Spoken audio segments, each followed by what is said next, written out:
On the agenda today, I just want to give a shout out to Riz Verk. Riz Verk is a scientist, ASU Play Labs and MIT.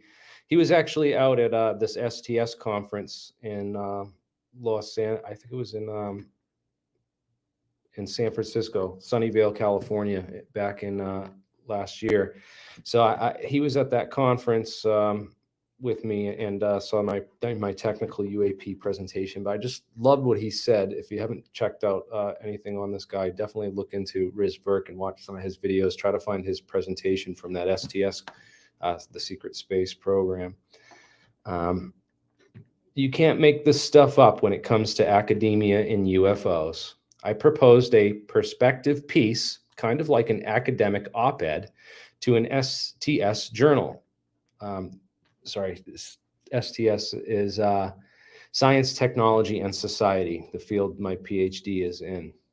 The article was titled, Why STS Scholars Should Take the UFO Subject More Seriously, based partly on the only panel on UFOs at the STS conference that I know of, which I recently chaired. So I confused the STS conference with the Secret Space conference that I went to. I did not go to this conference with him. They declined, partly because the study of UFOs lacks a well-established tradition in STS scholarship. That was kind of the whole point of his piece. He says, that's not enough STS scholarship that has been done into this area, but that our field is uniquely suited to study the subject. And that's why more STS scholars need to take this subject more seriously. Definitely. And the review in the academic community has been, but Gary Nolan replied to this. And I just want to point out Gary Nolan's other comment here. There was this Dr. Becky Smethurst. Dr. Becky, she's an astrophysicist, what we more commonly call a telescope enthusiast, since she wants to refer to other real scientists as UFO enthusiasts in her post. Complete ignorant insult. So I like the scientists. I will never call out the scientists who are speaking out on this topic. And if they're wrong, we call it the science. We don't attack the scientists. We encourage more scientists to be involved with this topic, to bring this discussion forward, because the scientists are the ones who are going to bring us disclosure at the end of the day. And I'll get more into that in a little bit, about what disclosure actually means and who's actually going to bring that about, and where that will come from in the future. So I just wanted to call out Dr. Becky here.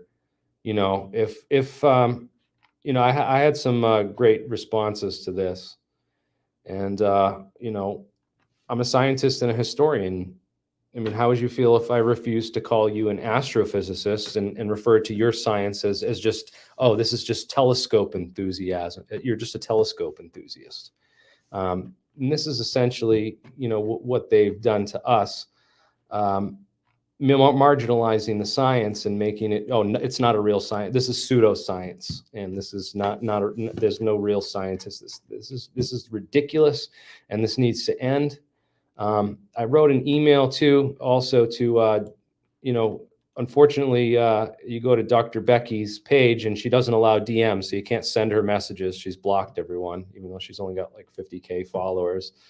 So you can't. You can find her probably through her email on her university website. She's in Oxford, so you could probably email her directly from your academic email address if you want to just chime in on this. But I did write a message to Jonathan O'Callaghan, and I posted some choice words about this on my profile as well. So it's just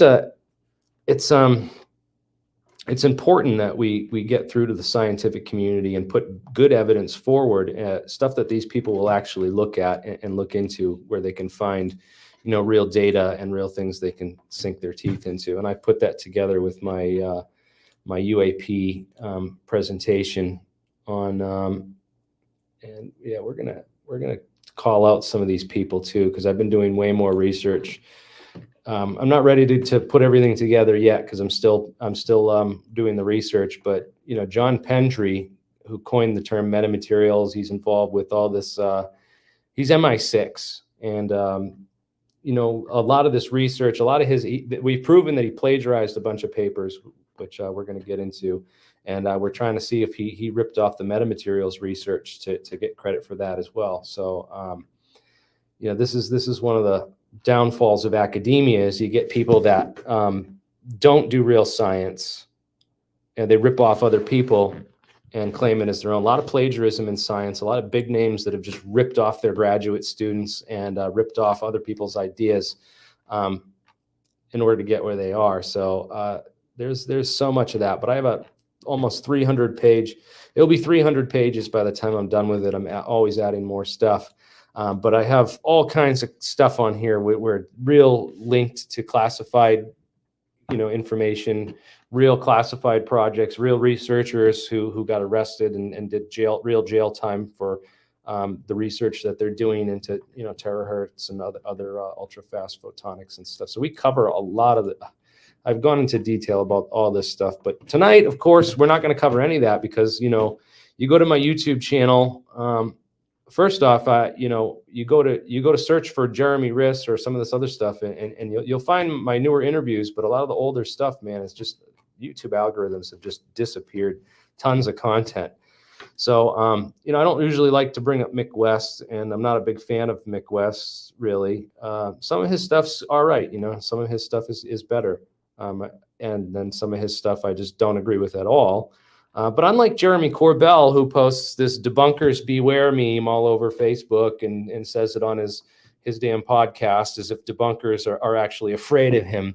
They're not. No one's afraid of Jeremy Corbell. In fact, you know, unlike Jeremy Corbell, I've debated Mick West, and I've debated Michael Shermer. You can watch my debates with the skeptics. I doubt you'll ever see Jeremy Corbell do a debate with the skeptics. He's just not up for it. But he'll post all this debunkers beware nonsense, but he never confronts them. He'll never respond to their comments. He'll just ignore you and ghost you, but post the stuff for his audience members as if he's, you know, some kind of champion for UFO truth. And it's super annoying. And it's super annoying that we can't talk about a lot of real physics and a lot of real science that I want to get into because we have to waste our time today talking about the most popular things on the net because that's what's out there. That's what's on TMZ, getting millions of views on Tubi and News Nation and you know, hundreds of thousands of views. So that's obviously what people want to hear about because you know, you go to my channel and I go through my videos and I don't see any that really crack 10,000 views. You know, 12 every once in a while I get one 12,000. I got on that one. I kind of wrote a little bit of that Ashton Forbes popularity wave. Sorry, Ashton. I didn't mean to compare you like that. It comes out. Not my fault. But yeah, I don't break more than 10,000 views. So obviously nobody's fucking interested in the material that I'm discussing and real science and real information. You know, the scientists aren't even discussing. I found out I've been sending shit to Dr. Brian Keaton for, you know, 5 years, helped him start his channel. And he never, ever looked at a goddamn thing of anything that I've ever published or posted. He said he's not interested in it. Well, these astrophysicists, if they're not interested in other real science, we're just not going to be interested in their science, and we're not going to regard it as a science. We're going to stop calling you scientists, and we're going to start calling you telescope enthusiasts, and see how you like that, Dr. Brian Keaton, or your friend there, Dr. Beck, whatever her name is. I don't even care anymore. But because we can't focus on that stuff because nobody's interested in it. Clearly, I'm not gonna do videos on science or interview scientists or do these things ever again because it's not making me any money. I'm going fucking broke, and I'm spending all my time and energy, you know, to do this and put this information out there, and it's literally reaching nobody. Nobody cares.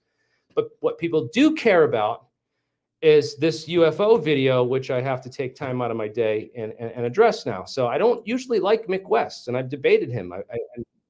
And let me say, we're going to watch Mick West's video, and I'm going to put it on because this video and the analysis here, I'm going to share it with the sound so that you all can see.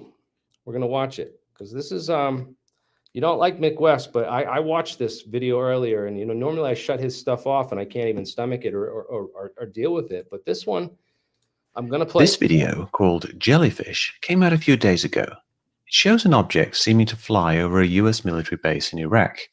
I initially noted that it looked a bit like some bird poop on a window, but that seemed unlikely as it would not be in focus with the long focal length of the camera. Also, there's more video where it's further away. So the next obvious possibility is some balloons, perhaps with parallax from the moving plane or drone, which is creating the illusion of motion. But then after the video location was found, and a witness familiar with the situation came forward, it became clear that this was recorded from a surveillance balloon, a stationary camera, so the object was actually moving. The building configurations in the base have changed quite a bit over the last 6 years, but what matches is from 2017, which also matches what the witness said, even though the video description said 2018. We can use the matching buildings for a quick line of sight analysis. The surveillance balloon's location can be seen in Google Earth. This is the base of the balloon's tether. The balloon itself moves around a bit with the wind, but it's near this location. To calculate its altitude, I adjusted that altitude to match the roofline angle of this building. It looked right at about 750 meters, or around 2,500 feet. I put the camera at that altitude over the balloon tether in sitrec, and then added a ground track from the start to the end positions of the object, based on the video and the geolocated buildings. Then, I set up a straight line traversal, and it's a pretty good match. I have to use more recent imagery, but the remaining buildings match up. You see the speed and altitude in these graphs. We can increase the distance and the speed increases, but the size will decrease. Or we can decrease the distance and the object's speed decreases, but the size needs to increase. So, fiddling around with this, we can see that something drifting a 10-mile-per-hour wind at around 1,800 feet would be about right. Now, the object does not move much. It looks very static, but that's expected for something over 1,000 feet in the air that's not rising or falling. It just moves with the air. So there's no turbulent forces acting on it that would make it move around. In the video, we briefly see a flag fluttering in the wind. Isolating it, we can see that it is blowing to the left, to the west, in the same direction the object is traveling, consistent with that object being a balloon. Some people noted that the object seems to get hotter and colder, darker and lighter in the infrared. But if you look at the background, you'll see that that changes in sync with the object, which means it's just the camera adjusting the exposure and not actually a temperature change. There are also reports that it was only visible to the thermal sensor and was not visible to the naked eye, but then it was dark and over 1,000 feet up, so that's hardly surprising. Can you even see balloons in thermal footage? Yes, you can. Latex balloons are somewhat transparent close up, but a bunch would be visible, especially with some decorations. Mylar balloons reflect the cold sky, but are also always visible.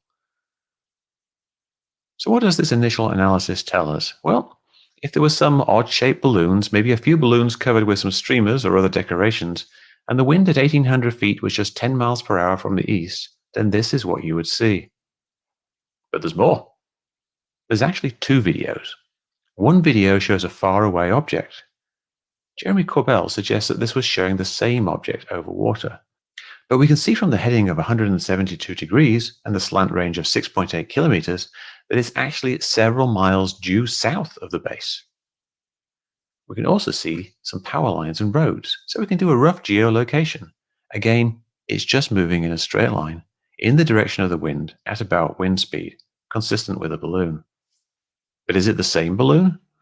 We see this second video has different colored text on screen. This suggests a different camera, or maybe just a different time. There's only one aerostat camera on the base, and this video is consistent with that location, so it could be a different balloon-like object filmed at a different time, but with similar wind. So are we just looking at two different bunches of balloons? We can't be sure. It might be a new form of life, an ultra-terrestrial non-human intelligence jellyfish-like creature, or even an interdimensional probe. But those things are pretty extraordinary, and we don't even know if they exist. We do know that ordinary balloons are a very common source of airborne clutter. These objects move like balloons, and they're balloon-sized.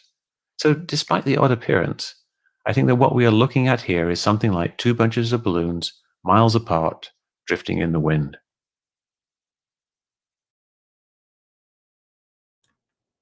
All right, guys. Well, there you have it. I mean, there's Mick's analysis. I didn't find it too outrageous or that he's a disinformation agent or he's the one trying to lie to us all here and mislead us.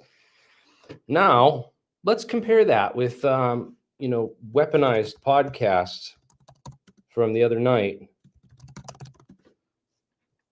The way that Jeremy Corbell was hyping up this video. Let me just see. This is on his Corbell site. Secrets, cover-ups, and strange phenomena. UFOs. I gotta change the. Let me just find the right video here. And it's right there.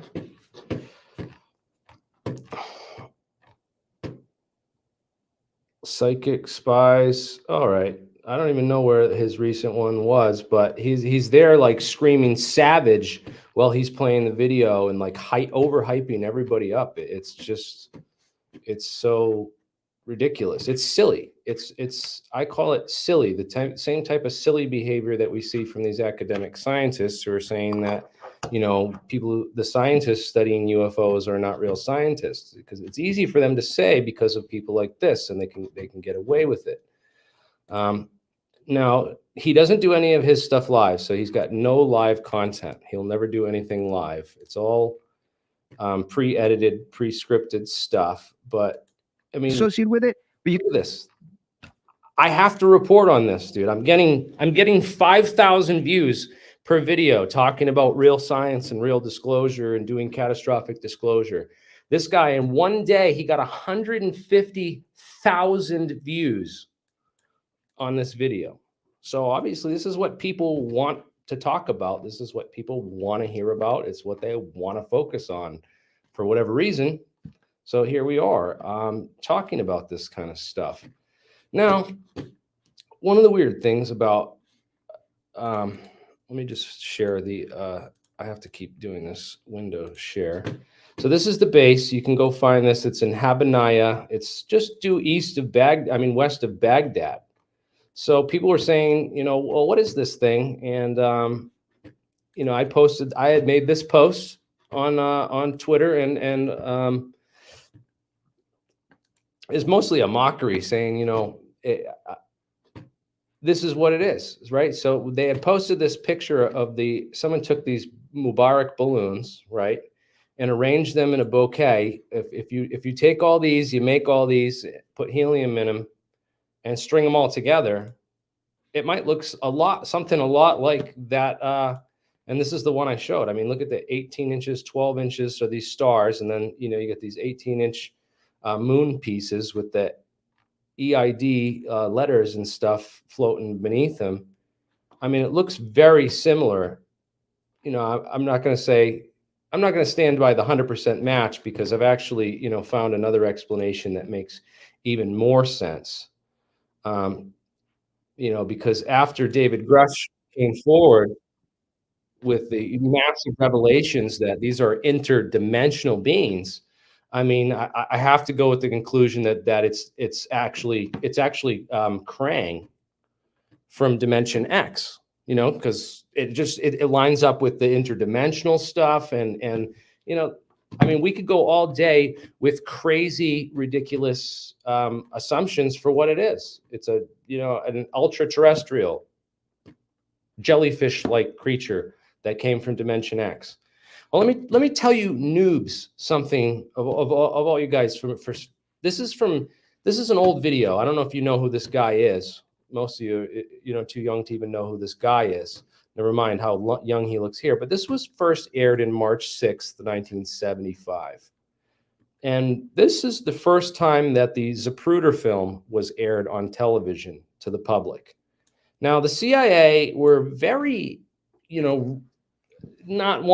were very resentful and did not want this video to be shown to the public, because they were very, very scared that people, once they saw the video evidence of the president's head You know, if you go watch the video, I'm not going to show it because it's graphic and it will get the video flagged for the graphic content. But this was 1975 that video was shown. And that Zapruder film showed clear 100% positive evidence that Kennedy was killed and shot from bullet from the front, okay? Kennedy's head in that limousine, it goes back and to the left, okay? This is Newton's second law, conservation of momentum, just simple high school physics that most people should understand. And the CIA was terrified that when this aired, that the public was going to all wake up and all like say, hey, you know, this is a conspiracy, and now we've seen the evidence. But guess what? How many years ago was that? That never happened. That never happened. It didn't change the video evidence of hard physical proof that there was a conspiracy to murder our president on November 22nd, 1963. There's a Zapruder film out there for the public to see. Easy. Back and to the left. We've had the evidence. It hasn't changed anything. Not a thing. Now, this is for all you noobs to understand who think that, you know, Jeremy Corbell and George Knapp, you know, are, you know, should be the ones leaking all these UFO videos they're getting from these sources. Why are these guys the ones leaking this intelligence onto the net? And why are they the ones getting the sources right from the insider intel and leaking it right out to the public? How does that make sense? And why are they the ones doing it? Why doesn't this information go to Arrow first, where Arrow can do the analysis and then put information out to the public when it deems, it's going to be Jeremy Corbell every 6 months putting out another Zapruder film video, which is inconsequential. It gets lots of people hyped up. But the CIA knows at the end of the day, it's not going to change anything. Not going to change anything. So how do we get, even if this was a video of a goddamn jellyfish entity, a real alien creature, even if this was a video, it's not proof. Proof is a difficult concept because I dealt with this in the balloon thing. You know, I posted on Twitter. And I posted, I don't know if I posted this on YouTube as well, but I posted that I was going to buy this package of party balloons. It was only like $18 to buy this, right? So $18.99. I was going to, $25 with shipping. I was going to buy this package of balloons and try to blow them up and then film them with an infrared camera and do this experiment, for people. But then other people started, commenting on it and pointing out like, well, and I started looking into it. Well, my little infrared camera is a Bell & Howell, $200 Best Buy piece of crap. The thing that this was filmed with is a $1 million MX-20 camera. So that's just way outside of my budget for that. So now I know that there's no matter if I build this balloon thing and I show it and it looks just like this thing on infrared and I display, there would still be people out there that says, oh, you need to do it with the MX-20. And there would still be people out there making some excuses for why this is not debunked and why it's still real. Just like the people that were holding on to the, obvious flares, with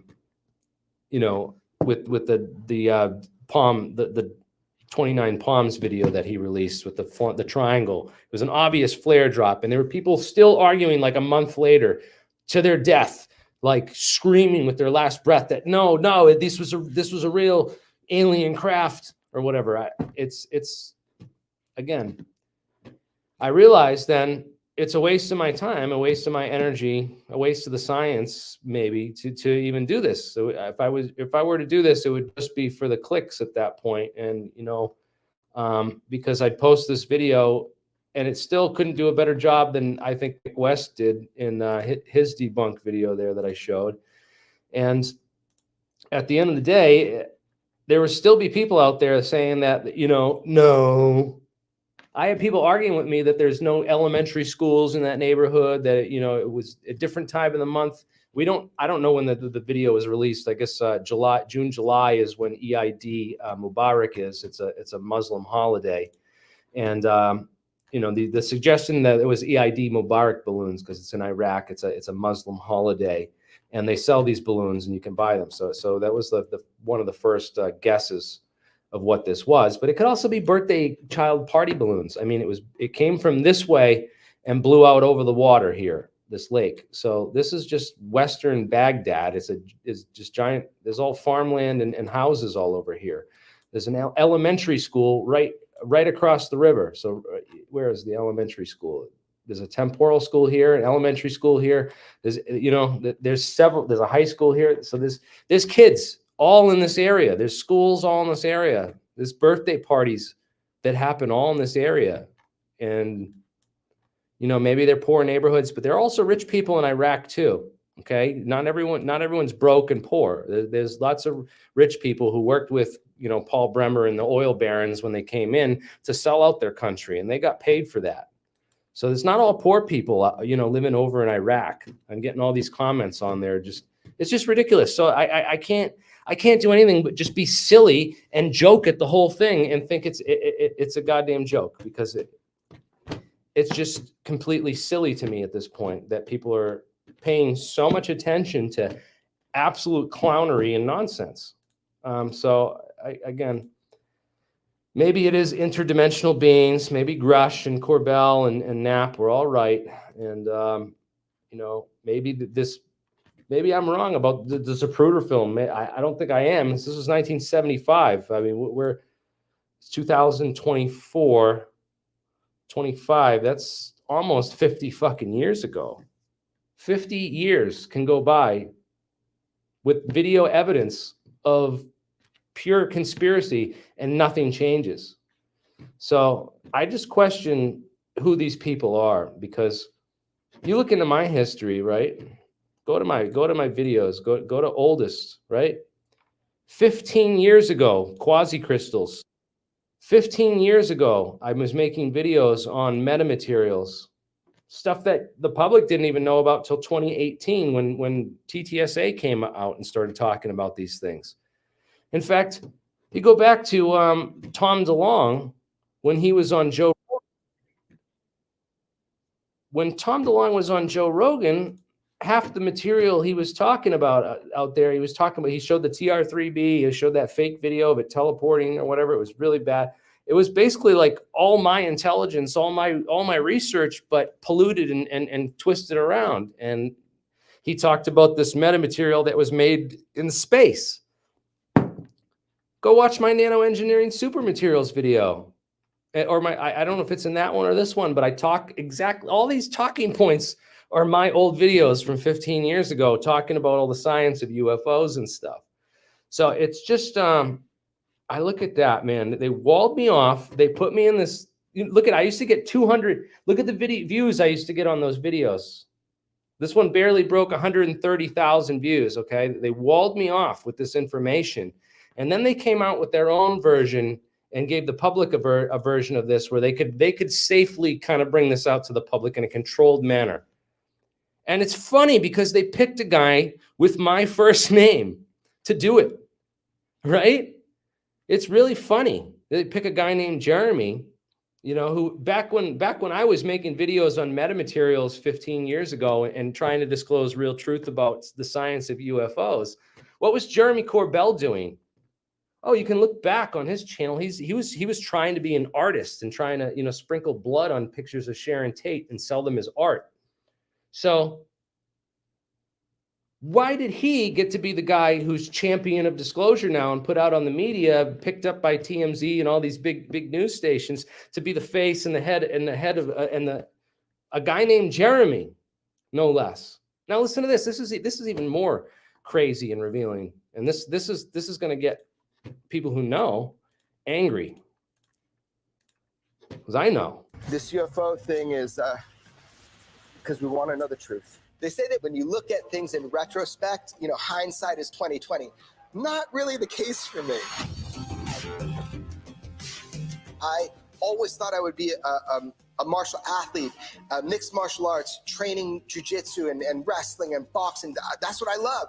I never thought I would do anything else. Going from, martial athlete to where I am today with investigative reporting and journalism, we are now at a critical moment, a critical point where there's a lot of the story missing there. How he just jumped from being a karate instructor to the expert on UFOs. This is Texas. Where's the rest of the during story, a heat wave? On the average day, this is the fucking average day. This is I probably cursed too much. I'm sorry. This is an average day, man.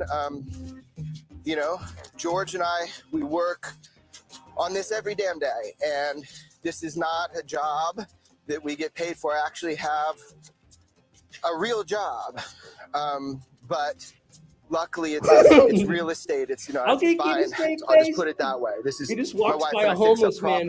He just walks by a homeless man who's begging on the street for money. And as he walks by the homeless man, I probably cursed too much. I'm sorry. This is an average day, man. Listen to this. George and I, we work on this every damn day, and this is not a job that we get paid for. I actually have a real job. Look at the look on that guy's face as he sees this, $1,000 TV movie camera walk past him with this friggin' bearded clown on there saying that this is not a real job. He's looking at the look on his face. He's like, man, I wish I had that job. And look at this. George and I, we work on this every damn day, and this is not a job that we get paid for. I actually have a real job, but look at that. Did you see how sideways he looked at him? Now let's listen to what his real job is. Let's hear this, Jeremy. Let's hear what your real job is, bro. Luckily, it's real estate. It's I buy and my wife and I fix up properties. So really, this UFO thing is because we want to know the truth. They say that when you look at things and because you want to know the truth, huh?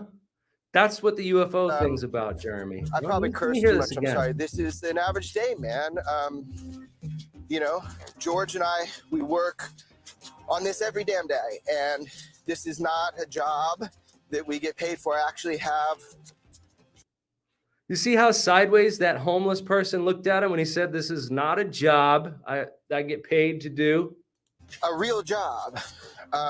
But luckily it's real estate. It's, I buy and my wife and I fix up properties. So I know a lot of people, okay, I've worked for a lot of people over the last 15 years who buy and sell and fix up properties and resell the homes. They're called house flippers, okay? I know a lot about this topic, okay? Number one, in order to do this, you need a real estate license. So let's go to the California real estate license. Search, check, yeah. So you can pull anyone's license. So if you're dealing with someone and you want to find out if they're legit or not, you can go right on this website, california.gov, and see if they're legit. See if they're really a house flipper and making flipping houses. So let's go to the public license lookup. I thought I already looked this up. So let's see this. Verify a real estate license. Okay. Okay. Launch service. Okay. So here's the license or company name. Okay. Jeremy Corbell. Okay. Nothing. So let's just search for Corbell. Maybe he's got it under his wife or his family's name. Maybe one of these guys is related to Corbell and he's using their license to flip houses for him. Because the last house I remember Jeremy Corbell bought, oh, this is not showing up for you guys as it goes to another window because it's a Mac. Great. Okay, so this is it. And you can search for Jeremy Corbell right on this link. I'm going to post the link right in the description for you all to go check. Ask Jeremy where his real estate license is. Ask him where the last home he flipped is. What's the address on the property? And because the last home I remember Corbell buying, right? Jeremy Corbell, Ojai house, okay? And here's it was a dirt, so this comes up as the link. I want to search for this. Okay, This is the link. It's dirt.com, showbiz directors. Sorry. Dirt.com. There it is. Now, if anyone can find this in the Go Way Back machine, I would like to see it, because this was up on there. He bought a $1.5 million house in Ojai, California. It was on this page about the celebrity homes. This website publishes all kinds of houses that celebrities buy, but it's been taken down since. I can't find anything on Corbell on there, so he's had it taken down since. And I had a video where we showed this on screen, and I'm trying to go back. I tried to go back and find it before the show and get screenshots, but I couldn't locate it. I'd like to find anyone who can find that original website with the screenshots of the home, because I'd like to show this for everyone, because as I recall, that Ojai, California property was a $1.5 million house. And it was fully finished. Brand new hardwood floors, brand new kitchen, brand new bathrooms, brand new everything. So you pay. How is that a house that you're flipping and selling? How is that a house that you're flipping? Where's your income statements and your tax records, bro? Okay. You're talking to someone who's been a contractor. I worked for 15 years fixing up houses. I know everything about fixing up houses and flipping houses. Come on my show and let's have you answer some questions about how you make your money, buddy.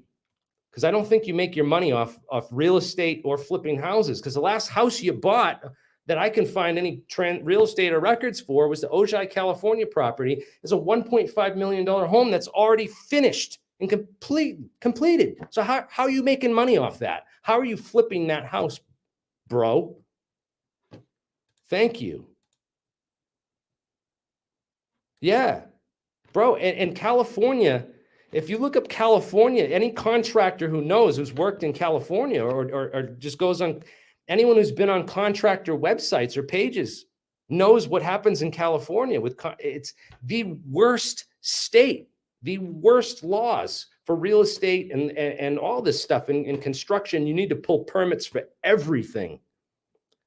There's no money to be made in flipping houses in California. So where's he flipping houses, and where's the house that he bought? I can't find any real estate transactions. Jeremy Corbell. Okay, you should be able to find this. I've been looking for, all I can find is this Ojai house that he bought. There's nothing in there.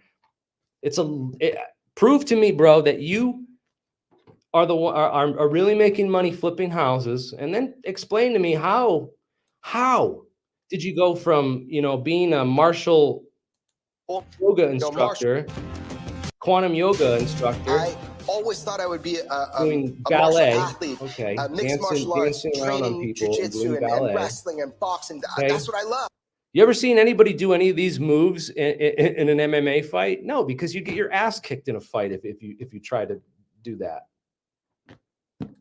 I never thought I would do Ridiculous anything show else. karate. Going from So he's not a real martial artist. He's a show magician doing fake karate, and try to make fake karate videos with, couldn't make it as a fake karate producer, couldn't make it as an artist.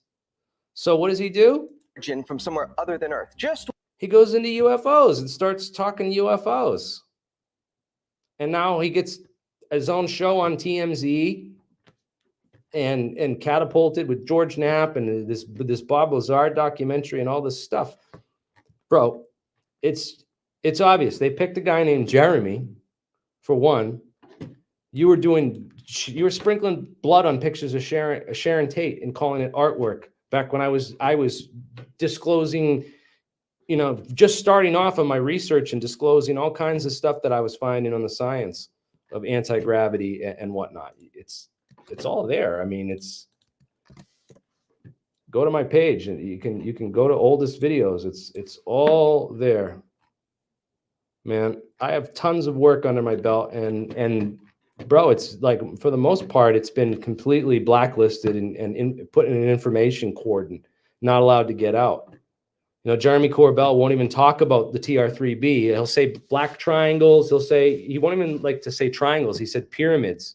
because he didn't want he was so afraid of people going to look up triangles and finding, my Ed Fouché interviews and research and stuff. So this guy is deathly afraid of me. Okay. He says debunkers beware, but the reality is, dude, he's not beware of anything, dude. That's a weird, but I don't know, man. I just don't get it. I want to play, I want to play a couple other things too, because this video came out, which was super revealing. I want to play this video real quick. As I said, I think all roads, one way or another, lead to Las Vegas. And you get to learn a lot of stuff. People tell you stuff if they think they can trust you. And I know that puts me in a category of being in league with the evil cabal government or something, but I'll deal with that somehow.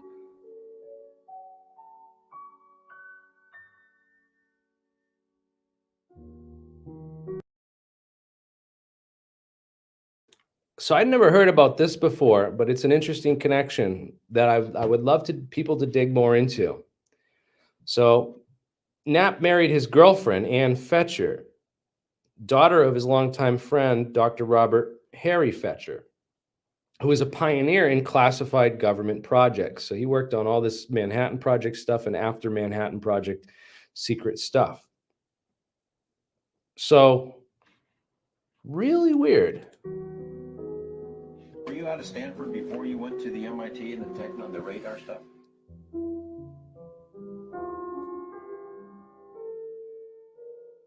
Everybody was very touchy at Berkeley in those days. That was in 1944, 45. Because the whole thing was starting to cook. But, Meaning the bomb. The bomb, yeah. You put this into historical context, which again is kind of a horse I like to ride.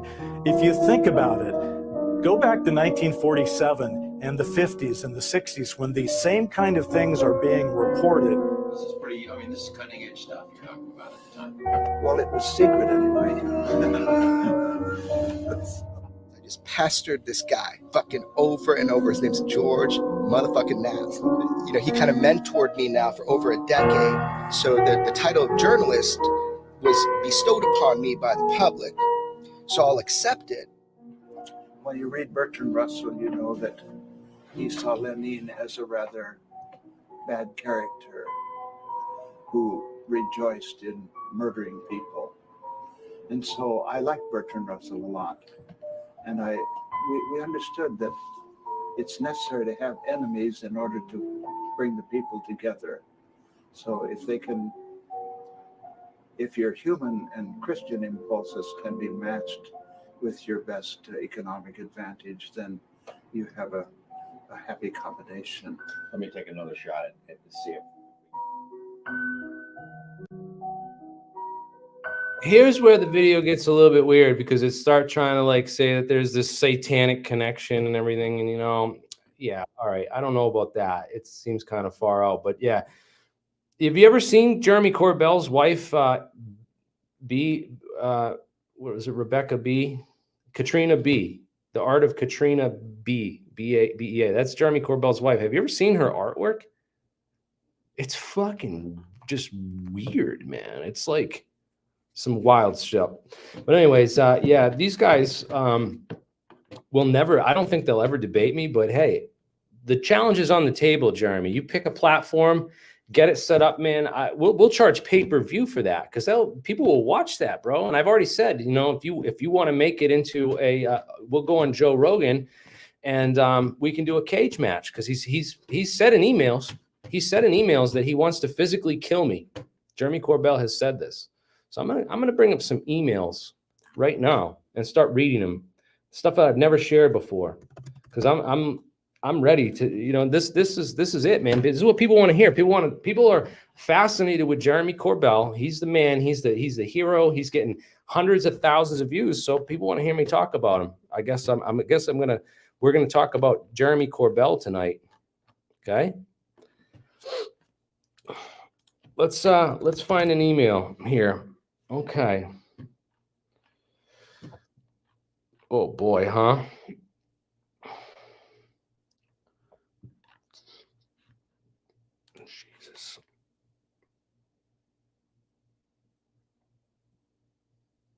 I got to find all these emails. Okay. So here's the forward messages from Bob, right? I'm going to bring this up. I don't want people to see my, all right.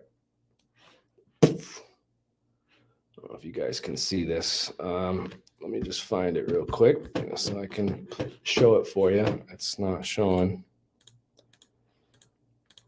I got to do the window share now. Again, sorry about that. Here it is. I don't know if you guys can see this, but it says, subject, you should warn Lear and Gene.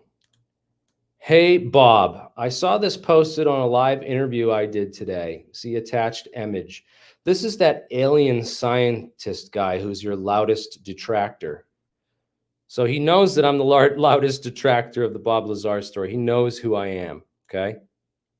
But he'll never mention me or talk about me on. We'll always talk about the debunkers and say debunkers beware, okay? George can tell you, but his name is Jeremy Riss, and he is reaching out to and making contact with both Gene and Lear. This is the guy that posts the most vile shit about you and me and about G-Man. I blocked all his accounts, but if you heard the shit he posts on his YouTube account about all of us, you would want to physically kill him. Okay? I'm going to copy that and post it right into the chat, okay? You would want to physically kill him. Okay, you won't say that. Okay. I urge you, Bob, because I can't reach out to the other UFOns about it, but of how they feel about me. But I urge you, and make sure Lear and also Gene never get on the phone with this guy. Lear, never again. He's very bad news. He's a wimp. And if he talked to Gene or Lear, he will find a way to twist it all to damage everybody. Buddy, I didn't do any of that, okay? I'll publish the words exactly as they're written. I'm not going to twist anything. I just want the truth, man. The truth that you've covered up and kept hidden. For the last 5 years, I've been sending it to you. I've been posting it on Facebook, on Twitter, everywhere. You blocked me. You delete all my comments on YouTube. You're trying to hide this. You're trying to hide the information. You think that the game's not going to be up on you, bro. Let's Corbell being nothing. Okay, I want to find some of this stuff. Find the one about Corbell being nothing. Oh, this one is great. Okay, boom. All right, please don't. So I finally caught COVID. Anyway, the project Gravitator Decom is a project by a guy named Luigi Vinatelli out of Montreal. His original idea was to replicate the S4 installation, but now it's turned into a video and book. Before Luigi got to meet Bob, he called me on successive weekends and talked, literally for 4 hours at a time, 4 weekends in a row. Then he flew out here and met Bob, and he's never spoken to me ever again. As soon as he got the introduction to Bob through Gene, he never spoke to Gene again. Bro, I don't even want to talk to Bob because I'd rather talk to Gene. Gene's the man. Before Luigi got to meet Bob, he called me on successive weekends and talked literally for 4 hours at a time. Okay, I did this already. I'll tell you this, though. If it's intentionally to fuck me, I will write a book that nobody, not George Knapp, not anybody can match. However, Luigi got to know me pretty well for our exchanges, and I don't believe he thinks he could ever produce a book of consequence without me. That's not egotistical, but that's just the way it is. And he's telling the truth. I mean, people would call Gene Huff, say he's got an ego, but dude, this dude's the real deal, man. Oh, God, Gene, I hope you come forward this year, man. I hope this is the year. I've been trying to get him to go on Danny Jones' podcast, try to get Gene Huff to come on my podcast, man. I hope he'll do it. And won't get me in that for free. However, that motherfucker has about $1 million invested in this project already, and that's without Bob getting a penny so far. We're not even sure how he plans to make his money back off all of this. However, it appears to me that he's trying to load up on all this so he can get a movie deal in the future. However, I'm just now rewriting my S4 Bob Lazar script, which was originally registered to the Writers Guild West. So he's got a Bob Lazar S4 script. This is cool. I'm glad you figured out that Corbell does nothing but takes other people's contributions and act like he's involved. I'll give you the real story about Corbell and Knapp and that Skinwalker video of theirs. George had made friends with some British pop star. I can't remember his name, but George and this guy were going to fly up to Skinwalker Ranch and hang out overnight. There was room on the plane, so George talked them into letting Corbell tag along. He contributed nothing and knew nothing, but so George could legally sell it, they acted like Corbell was involved. I literally sat next to Corbell at his premiere here in Las Vegas, and every time there was a great wipe, I'd compliment Corbell on it. After the 5th time, he said, "That wasn't me, that was George." I realized that he didn't do anything but be in a video with them sitting around a fire. Corbell now acts like it's his project, so George doesn't violate the rules of his contract as the CBS affiliate here in Vegas, who owns his voice and likeness. Same on the Lazar tape he did. He just took George's UFO, the best evidence effort back in the early 90s, stole every idea out of it and turned it into an amateur fuckwit fest. People had been starved for some Bob Lazar for so long that it was deemed a success. The bottom line is that on these 2 projects alone, Corbell is a complete fraud. And that's not to mention all the bullshit that he's done since then. Of course, you already know about George having to loan him the money for his house payments because he was so broke before his premiere down in SoCal. He also put just short of $70,000 on a credit card, probably his mom's credit card, as no credit card company would float Corbell that kind of money on a credit card, to employ Mickey Rourke as the narrator, of all things. But he is nothing if not a star fucker, right? This is Gene Huff's words, not mine. Again, I'm just reading the email. All right, people. Did I tell you that on about the 3rd meeting at George's house back at the advent of all this, before I realized that this punk Corbell was trying to schmooze up to me to be in his video, but I refused on the following grounds. Bob is the UFO messiah. George is the guy who brought his story public. I was one of the very few people who know Bob, both before, during, and after S4. So all of those facts were understandable. But then I added that Corbell was nothing and didn't deserve to have me in anything. This crushed Corbell to the point that he asked George to intervene on his behalf. I again told George that this punk was nothing, which is still true. Coincidentally, before I shut him down for good, Corbell tried to make me some psilocybin mushrooms from a big bag of them. Oh, he tried to offer him a bunch of psilocybic mushrooms. So yeah, here, Gene Huff, take some magic mushrooms.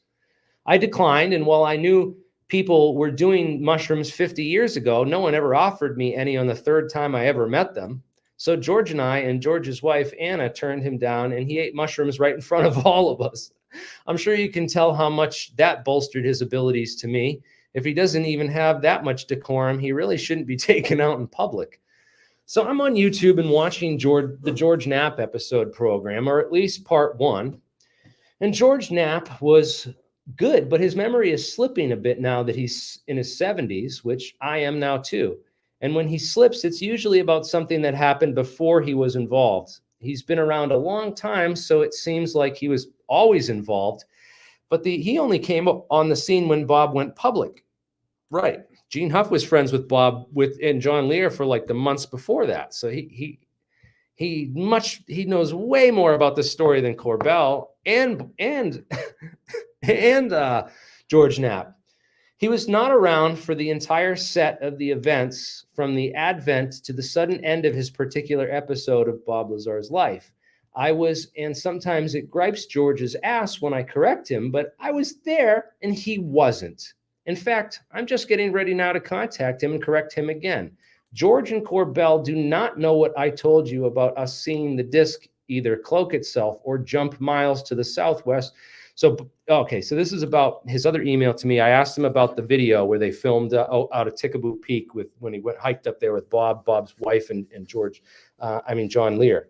George Knapp wasn't involved in any of the story at all before this. So Gene Huff was there for all this.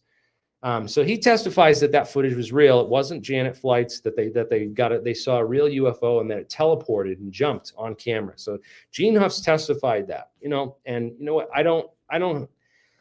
I want to have Gene on because he said that he believes Bob and he supports the story and he wants to tell more, but he's got more stuff to share. He doesn't know if he should when he can, but man, this is the guy that could crack the whole Bob Lazar story, bro. Gene freaking Huff.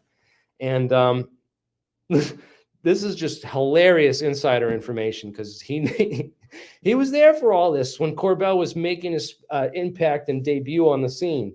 So he could tell you all about it. We're gonna get into it tonight, folks. So please share. Let's keep going with this. This is great. If you hadn't seen already and recognize enough to recognize that movement, that they don't even know it happened, but as you know, presuming I'm telling the truth, and I am, Bob just could have affected that event. Bob just couldn't have affected that event. So he thinks that was real when Bob took him up there and they saw that shit. So that might have been the proton beam thing that they were testing, according to Tom Mahood. He says that would explain why this light could jump a mile and come back if it's a laser beam. Not sure about that proton beam. But it's all, this is again, speculation and witness testimony. Take it as you will. In fact, I've really been thinking about that night lately. This was the only time he saw the disc out by the Highway 375, and then in 2 jumps, it comes right down by us. Then I wonder if someone in the craft or remotely sees what the craft was seeing, like through a remote camera. And they saw us down there and said, holy shit, there's people in a car down there and they've got cameras and a video camera and telescoped out. And whoever was in charge said, we'll get the fuck out of there. And they powered up and split. But it's a pretty good coincidence that all of that happened that night. Well, that's interesting. I don't know, man. Also on YouTube was the original On the Record, which public service program hosted by George Knapp when his guest was John Lear. This was before Bob and I met Lear. So Gene already knew Bob, and this was before Bob met John Lear. I saw Lear on this show, and it started it all, and that started it all.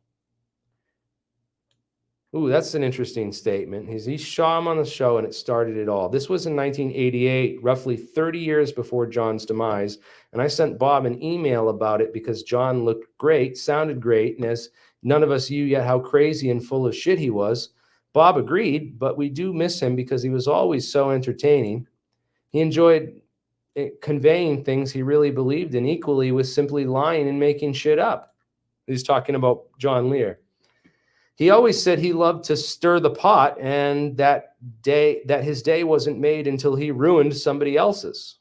What a character. So that was John Lear for you. I have about 3 screenplays worth of notes on my phone, excluding my Bob Lazar screenplay, and I've been thinking that I should start keeping notes on a book about all of this. When I write I'm always so verbose, but I'm thinking other people would love this type of perspective and info. What are your thoughts? Should I do this? What are your thoughts? Should Gene Huff do this? Are you like what you're hearing so far? Is this good information, good intel? Let me know what you think. A friend of mine just joined me who is actually a personal friend of John Lear's. He knew John Lear. Solar. Hey, what's up, man? You can call me Dan. It's all good.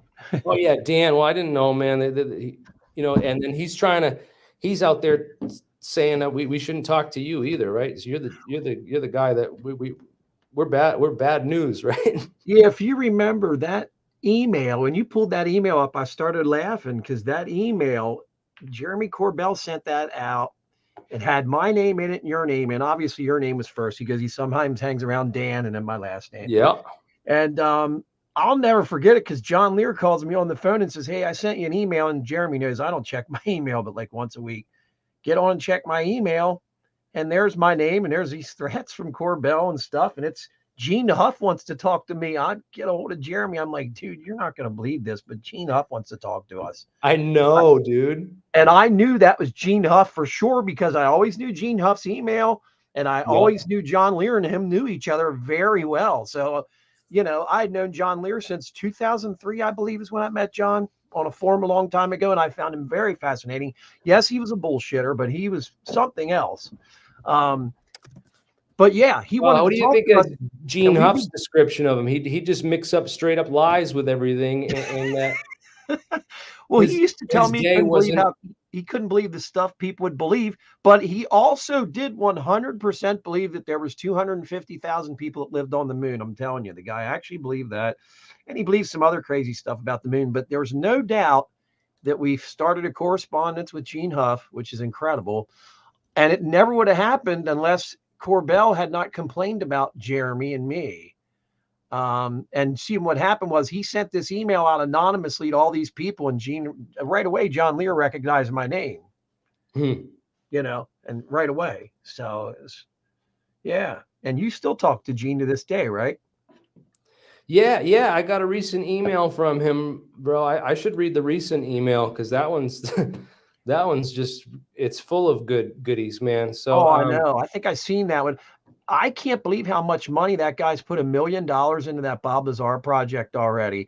And I thought to myself, is he trying to get a movie deal? Must have big money. He flew people in from Europe to do he's doing a, what do you call it? A virtual reality version of S4, and where you can walk in and out, and Bob's sitting there telling him, you got this wrong, you got that right, you got this wrong, you got that right. For people that don't know any better, and it's been going on, and there's not that many views on that. The guy's name is Luigi something. But in fact, yes, he's doing Luigi, the Luigi guy who's doing that documentary, man. He's got a YouTube page, and they show Bob Lazar. If anybody's seen this, Bob Lazar actually gets in the time machine that's in that movie Back to the Future, a DeLorean, and drives it on a dry lake bed and takes it back to December of 1988. And December of 1988, the last 2 weeks of December, would have been when Bob started his job at S4 Papoose Lake, if the place exists. Right. Which, again, we've done a lot of research into that as well. So there's a website called papooselake.org. Jeremy and I have been at this almost 20 years together as friends. It's been that long, dude. Can you believe that? You and me met each other in 2007, I think. You know, and it's crazy because we started researching this with Ed Fouché. Yeah. At first, because we were believers in Bob, man. We were like, we did. Bob's legit, dude. Bob's real. And then Ed was like, you know, I'm not so sure about this guy. I'm gonna do some deep dives and digs into him. Start asking some of my friends who worked out at Area 51 and get to the bottom of this Bob Lazar thing, you know. And Ed was the one who's actually like showed me and convinced me that the story was a fraud, because Ed was legit and a real Area 51 employee. Yeah, and Ed had told me that he had been to Papoose Lake already, because they used to land, and it makes sense. They used to land drones there, because in that way there's no possibility of them crashing into a building or anything like that. They used to land drones, and part of Papoose Lake, I believe it was the very north end of it, not down around the end where Bob claims he worked at, because I swear that end they claim was contaminated from the tests and stuff like that. It just wasn't cleaned up yet. But dude, Ed brought on a number of people that I met that worked at the base. And if you remember when TD Barnes came on your show, he said Bob wasn't there, but he also said that he couldn't neither confirm nor deny that Ed was there, meaning that Ed was there. Right. Yeah, exactly. So he straight out flatly said, Bob, no, didn't work there. But he said, I can neither confirm nor deny when I asked him about Ed Fouché. And so what about the security guard, Jeremy, that was out there that I turned everybody on to, that nobody even knew who he was? And you were doing all this research back then, man. You found the Jerry Friedman story. You were posting all about that. You actually got up George Knapp's ass so bad he called me, talked about it, right? He used to. I was on my Harley one day and my phone's ringing. It's George Knapp, but he was calling me on my messenger. I couldn't believe it. him and I got into it, you know, about all this stuff, and he was talking a lot of shit about Ed. And it was obvious at that point that this is when Ed was still alive. There was the Ed Fouché side, which was me, you, and Ed, against Jeremy and him. And Jeremy Corbell didn't know anything about ufology back then, man. He's still it takes He's so still a long. karate instructor, you know, trying to make his way in something else, right? Yeah, he had just been kicked off John Lear's couch. He was Yeah. living on John Lear's couch for years, people. I know that sounds crazy, but it's true. He literally was on John Lear's couch for, I think, like 5 years. Well, you can go on his website, on Corbell's website, and see the old video. So, like, you go back to the oldest stuff. He's got all this stuff about John Lear, and he was working on a whole John Lear video, but he never released the video because John Lear got so mad at him. He never gave him the rights to it. Right? Yeah, he's not allowed to publish it. Well, I think what happened was, I think John Lear's daughters got involved because John was to the age where I was a major member of the forum called the Living Moon. And that's where all John Lear's best friends were. John was on there. Ron Schmidt ran it, a guy named Zorgon. He had passed away. I was one of the moderators on there for years. And I used to be able to get in pretty deep with these guys. And I changed a lot of people's minds about Bob Lazar. And I would not try to force my opinion upon anybody. I would just show the facts. And when that guy flew that airplane over there, what's the guy's name that flew the airplane over Papoose Lake, Jeremy? Gabe Zeifman. Yeah, we use that, man. I mean, you look at that, the thing is filled with water. And there's nothing where Lazar claimed it was. The guards said there was nothing there. The people that were at the base said there was nothing there. We just put some facts in front of everything. And Corbell and them will not touch that airplane video. You know, they just will not. The pictures guy took. Knapp had the story up on his website, but when he realized it detracted from the story and didn't prove it, he took it down. Well, if you remember, the guy at the end, the Gabe Zeifman said there's nothing there. He said, I don't believe the UFO story. He said there's nothing there. And, you know, the old satellite photos match the newer satellite photos exactly. If something was built there, why is that? I realize you could replace. Yeah, and then Senator Reed got involved when he heard about it. Wasn't one of the senators there in Las Vegas? Yep. And they had a helicopter take him there. Remember? Yeah, he had a helicopter take him there. Nothing there. Nothing there, right. And that was in 91, I think. Yeah. You got the pictures right there. So Bob knew a guy named Jim Tagliani back then, right? And I believe that Jim gave him the information about S4, which was actually a location that was the Tonopah test range. The Tonopah test range, right? And that's where Jim worked as an electrician. So there were two real Site 4s in the late 80s, believe it or not. Yeah, and even Ed told me that. Ed said there's a Site 4 that's a radar site. He said at Tonopah. What did I say? The Tonopah, the Tonopah test range. Yeah. And you can even type it in and it'll show you on a map where it is. And Gabe Zeifman flew over that building too. He got pictures of that too. Yeah, and so I thought it was very interesting that it was called Tonopah test range. So Bob heard about this from his buddy. We didn't. I don't know how he said it was. Got to the conclusion that it was out there, but remember what they were doing? They were testing the cross sections, the ECRs of the stealth fighters in the 80s at this S4 building. They were seeing how small they could get the the radar cross section of an F-117, and then the entire F-117 group moved to the Tonopah test range in the 90s, I believe. Yeah. Remember? Yeah, it was an electronic countermeasures site. And if you remember, there was a picture of Ed in a hangar with one of the first F-117s, and it's definitely Ed. You know, Ed was 6'4", 6'5", a big guy, stand there. You can see him from behind. It's his, if it's not him, it's someone that has his exact. I don't even. I'd have to find that picture now. Maybe it's an alien scientist, Ed Fouché. If you type in, what did they call the stealth project back then? They had a name. God, I forgot so much stuff. Shoot. The Project Rainbow was the first stealth project for invisibility technology, and that started in '58 under a guy named. There it is. Yeah, so this is the picture of the hangar. That's exactly how Ed would stand. He would lean on that left leg and that's hold his finger out with his right hand. That guy in the striped shirt is Ed. Yep, had that same bald spot, same shoulders. We knew Ed for years, and I forget why Ed said that he's not in military clothes there also. He told me why. I can't remember, but that's at Groom Lake, people, in 80 or Was this 79. Green Lake or Edwards? That's at Groom Lake, I believe, isn't it? Yeah, maybe it is. Because remember they Crazy. test flew that one, I think, and then they test flew a different one. Might be the Nighthawk. Yeah, right. Yeah, it's the F-117. Yeah. Yep. Yeah, so Think that's about crazy. how long ago that is. Ed said he found out about he was taking apart one of the SR-71s, and in the top of it was this thing about a space program something or other, and Yeah. Yep. so He he was- said that like these things were going into space and launching projectiles into space, and we know that the SR-71 had that. So the GI Joe put out a Black Hawk, right? The Black Hawk, I think it was called. Yep. And it was based on the SR-71, the classified version. So no, it was the Nighthawk. I don't know if it's the Nighthawk. It's something like that. It's this one right here. And it had the cat. It was like an SR-71. I used to have this toy, man, and it had the capsule. Wow, you know what that's worth?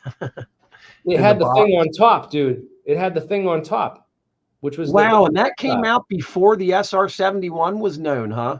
Yeah, dude. The Night Raven. Somebody leaked some information there. You know what I mean? You know what's weird, dude? GI Joe also. You know what else I had from GI Joe was I had the It was called the Scorpion fucking platform. It was an oil rig platform that the army guys would go on. It was like this toy oil platform. And that's Operation Zapata, bro. That's like CIA Bay of Pigs shit. You know so much stuff. It's amazing to me how accurate that is when it comes to the SR-71. And somebody had to have leaked some info. Look at that.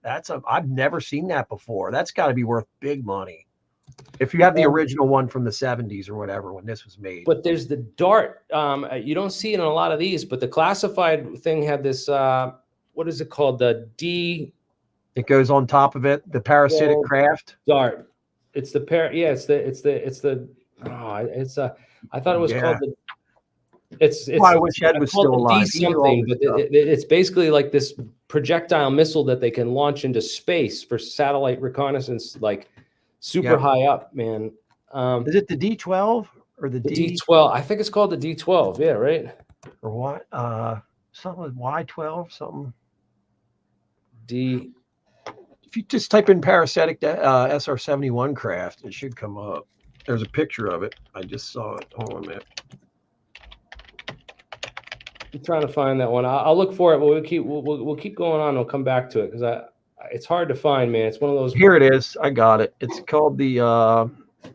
It actually. Wow, here it is on the runway. It's called the. Man, why can't I find it now, dude? Actually, I'm going to send you the link. Send it to me in the private chat so I can bring it up, dude. Yep. Let's keep going. I want to keep going on these emails from Gene, dude. This is good stuff because he talks about right? This little poser Corbell. I'm not saying he's like a little leprechaun just because he loves his Irish heritage, but no, this is great. I'm not going to get into all of that. Let's go back. I want to find the. All right, this one's good. All right. Okay, so I asked them all about John Lear in this email so we can get some more backstory. So this is really good for the backstory, man. I don't know, man. I feel like I'm Gene Huff, dude, he's saying he's going to publish this stuff, but he hasn't published a book yet, man. I want him to. So this is the last thing I'm going to leave.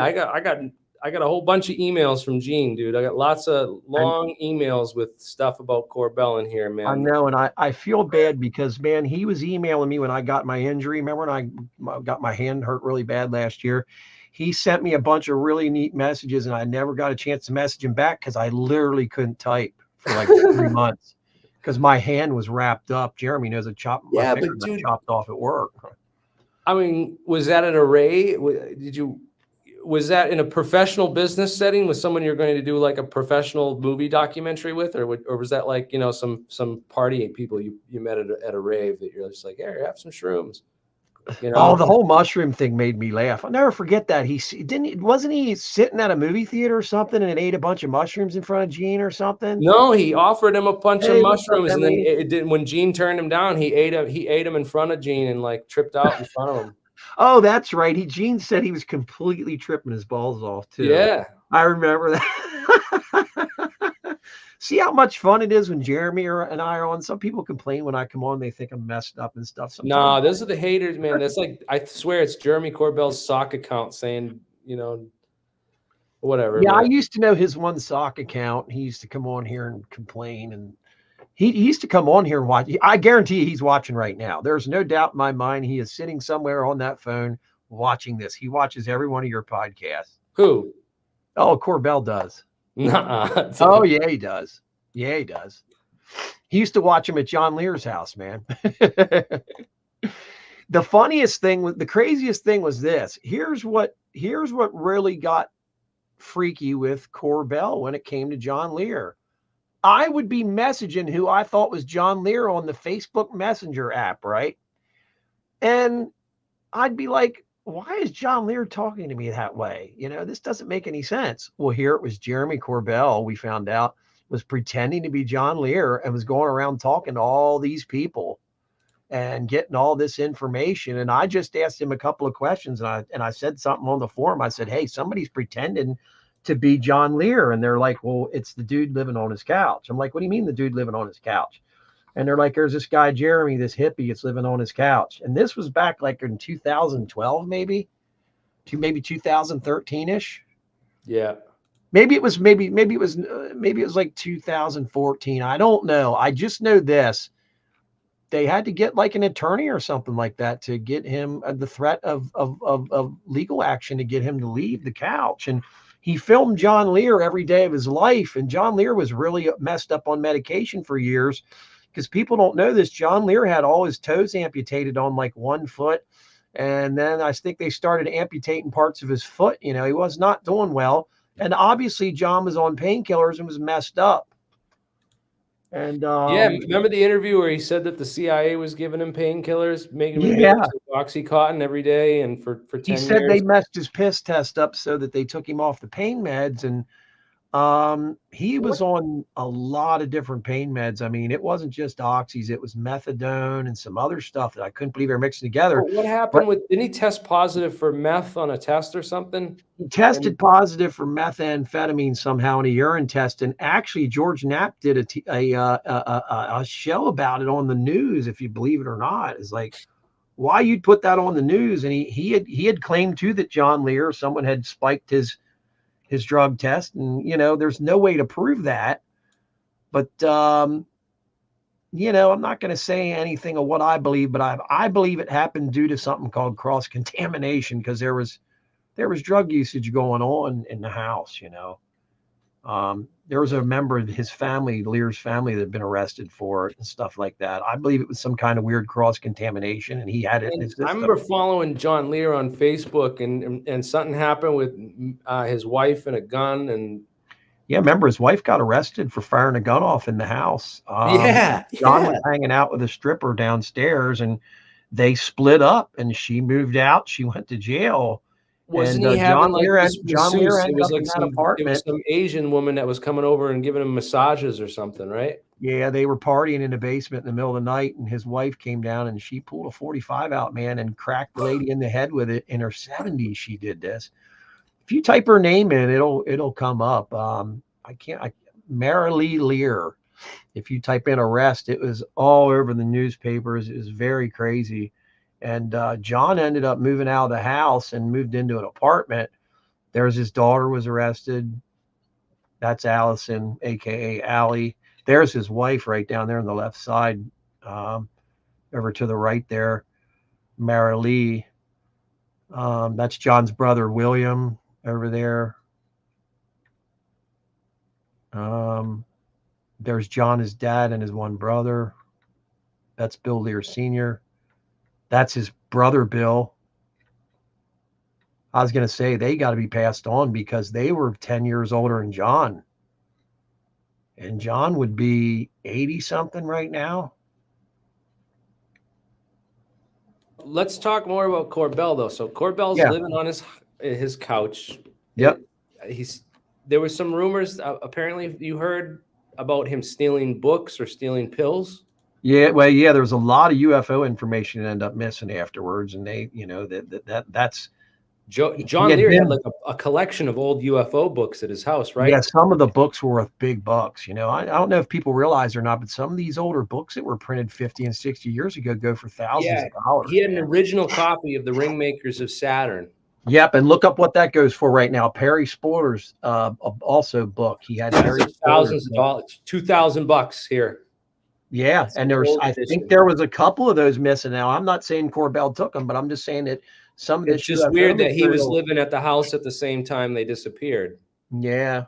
So you can't say that he stole them, but it's just a weird coincidence, right? Well, it's possible that they told him not to come back, and he still had a hold of the stuff at wherever he stayed when he wasn't on his couch, which is it's just a weird situation, man, that he ended up on John Lear's couch. It really is, man.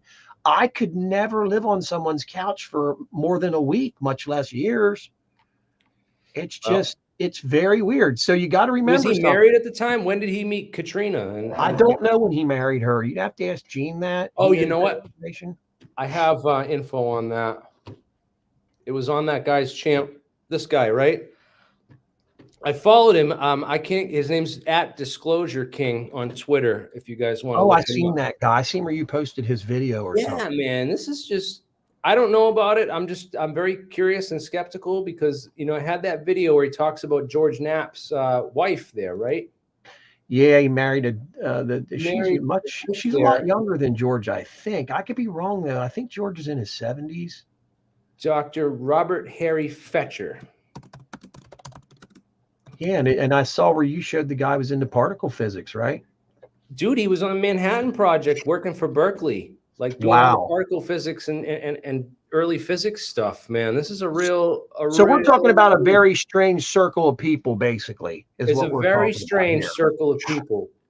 Right. So we're talking all about the same people. It's all the whole UFO group, it was Bigelow and Reed, and Bigelow working with Putoff, Bigelow working with Eric Davis. Skinwalker Ranch with, it's all these same kind of people, dude. Yeah, I used to call it the UFO Mafia. And you had brought up Richard Dolan earlier on Twitter. Yeah, do you have a link to that video? Because I cannot find it, dude. There was this video that was put out. Richard Dolan. Anonymous CIA deathbed confession. Anonymous CIA deathbed confession. And this video came out like 10, 12 years ago. Maybe about 10 years ago. And Jeff Knox found out Jeff Knox is a famous UFO researcher. He found out the identity and everything of the guy. And in the guy's obituary, it doesn't even say he was even in the Army. It was one of the first videos that Corbell did. Yeah. All right. This fake CIA whistleblower that he got Richard Dolan to give him a name, because Richard Dolan was brought down there. And basically he used Richard Dolan's coattails and name to build a career for himself off. Yeah, they did it in a hotel in the middle of Minnesota, and if I remember, there was a foot of snow on the ground. You can't find that guy, dude. Where is it? Crazy. Oh, he is right there. The only channel it has is Jeremy Corbell's. Wow, he didn't take it down. It's still on his channel. Watch this disappear in the next couple of days, guys. So here it is. Here's the fake whistleblower right here. There's Jeremy Corbell sitting back to the camera on the bed. There's Richard Dolan.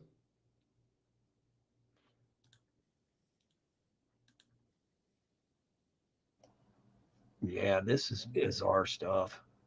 Yeah, so what's up with this video that they put out, man? It's just should have Jeff Knox on sometime. If anybody knows who Jeff is in the crowd, I'm sure people do. He broke this story. He found out exactly who this guy is. And it's a weird coincidence. He ended up knowing the guy's son-in-law personally and didn't realize it, and was like, wow, that's the same guy. And he totally debunked this story. Jeff Knox did, yeah? Yeah, Jeff Knox. Pretty famous UFO researcher guy. Been around for a while. Yeah, I like Jeff Knox a lot, man. He's one that I've tried to get on the channel. I don't know if he will come on, man. But straight up honest guy, just wants the truth. Yeah, there he is. Okay, so it's Mr. Jeff Knox, Twitter. Guys, go follow this researcher. He's got some really good stuff.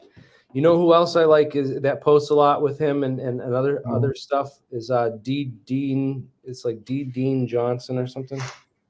Yeah. Yeah, Jeff may even have on his page there about the anonymous guy, but he broke who that guy was and everything. All right.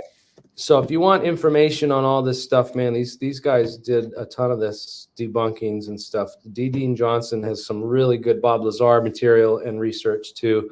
So definitely go and check those guys out. Follow them both on Twitter. These guys are legit doing good research, good information.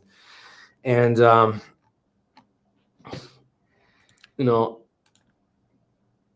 yeah, you should have Jeff on the show. I think the reason we brought that up is because you had said why is what's his name, Dolan, going back to Corbell again after, you know, they just seem to feed off each other with this fake stuff. You know, they know it's I stuff. swear it's like this game of ping pong. They just play back and forth with it, and it gets tons of media views. And the CIA must love it because it just keeps everyone distracted chasing, you know, jellyfish krang monsters from Dimension X with, you know, and nobody's talking about the nuts and bolts. They're not talking about the real contractors, the real programs that, you know, we got something else to replace. This was 50 years ago. We have something else out to replace this old technology that it's, you know, it's not, this is not the state of the art anymore. There's got to be something out there fascinating that would blow our minds that we just aren't seeing. There has to be. Dude, there's trillions missing from from the budget. Like, I know, like, there's only so much Coke and strippers you can buy.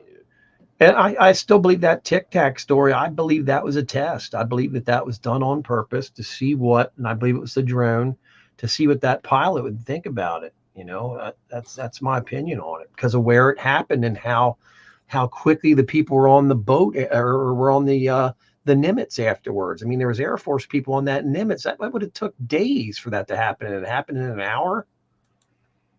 They came on there and confiscated the video. It's just very weird, you know. It's like I don't know, man. It just again, you're relying on Jeremy Corbell, and what happened with the guy too? Because didn't that guy change his story, the Marine there? Which guy?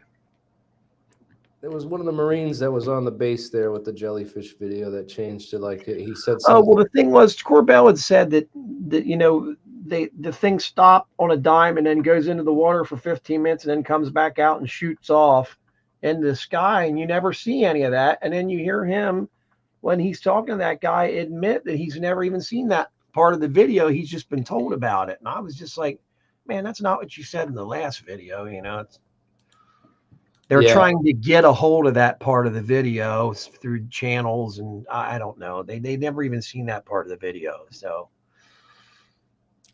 Hey, thanks, ME, for the super chat. I'll be sure to split the $2 with Dan. Nah, you can keep it, buddy. He's a pretty cool guy. And hey, I sent you that money too when that guy sent us a $300 super chat. Yeah, man. Yeah, we're always good, man. You sure? So I'm a straight shooter, guys. Nope. Listen, Jeremy puts a ton of time into this stuff. And him and I used to do this stuff all the time, man. We were on the phone and on Skype and Uvu all the time, man. There was a point where I quit work just to go over this stuff and then got a different job. And it takes so much time out of your life, you know. It does, and doing this full time. Doing this full time, you have to have money. But also emotionally, man. You know how bad it affects me to know I'm sending this good 20 years of research and my hard work and labor to a scientist who never even looked at it, man, who I thought was my friend and used me to like build his YouTube channel. I know. I couldn't believe that. When I see like knowing that I was talking about metamaterials and quasi-crystals, all the real science, all the real intel back when this guy was, you know, making, you know, art, trying to make it as an artist, dude, like it just shows you like this is fake, dude. Like, you know how like people see how angry I was at the beginning of the show before you got on and before we just started getting into it. Because it's so frustrating to do years and give my entire life to this community. Like I could have gone and had a house. I could have, there's so many things I could have do. Like my wife, getting angry at me, like, you know, cause I don't pay enough attention. I'm too busy with this channel and then talking about this stuff all the time. It's crazy the amount of time I put into this. And then what do I get back, dude? I get shadow banned. I get blacklisted. I get called the disinformation agent. I get people, you know, blocking me, saying that I'm full of shit. And I've gone, you know, what's crazy is you have 115,000 subscribers, right? It's stuck and you'll get like what, 5,000 views. You get the same amount of views as like Tom Fester gets, you know, and he's got what, 10,000. Yeah, I get these small number. Like I should be getting way huger subscribers. I should be reaching way bigger audiences. But people saying they don't even get notifications for the videos. They'll get unsubscribed. It's going to be a long time, but I keep trying to tell myself that. I keep trying to say, like, hey, listen, we're gonna get past this and do something. You're the true definition of being shadow banned, that's for sure. But I know you give up sometimes, right? And we both did for a few years. For a while, we gave up on this stuff. Hey, sorry about that. You know, this is my real life, and I have a real life, and I have flipped houses. I have pictures of my work. I've showed them off in other streams. I've talked about real construction. There's nothing to be ashamed of with that.